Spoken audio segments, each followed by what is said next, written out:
হ্যাঁ, এই প্রথমবার। এটা প্রথম জিনিস, সেটা হচ্ছে যে মহেশতলায় এর আগে যতবার এসেছি এবং যে সমস্যাটা সবচেয়ে বেশি এই অঞ্চলের মানুষ, সেটা হচ্ছে নিকাশি ব্যবস্থা আর পানীয় জল। এই দুটো একেবারে 15 বছরে মানে একেবারে নষ্ট হয়ে গেছে। সায়নের লক্ষ্য এই দুটোকে আগে ঠিক করা, আর এই পানীয় জলের নেই না থাকার কারণে স্বাস্থ্য ব্যবস্থা প্রচন্ড রকম ভেঙে পড়েছে। এবং সবচেয়ে বড় কথা, এই চত্বরে বহু মানুষ দর্জি শিল্পের সঙ্গে যুক্ত।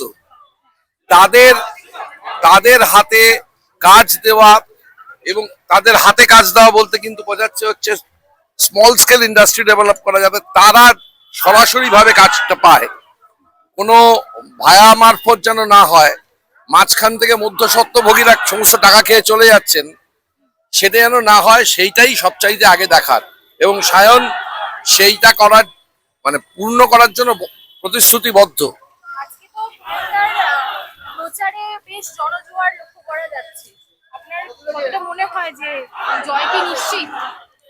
দেখুন, এই কথাটা তো জ্যোতিষী হিসাবে মতো বলা যায় না।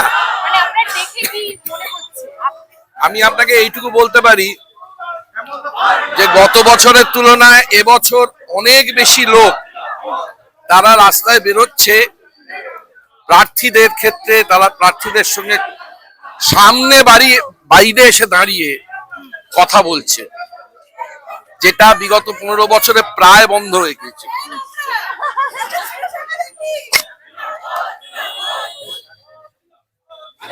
এইটা একটা খুব বড় কি বলবো, একটা বড় চিহ্ন, এবং সেই চিহ্ন বাস্তবে কতটা রূপায়িত হবে দেখা যাক।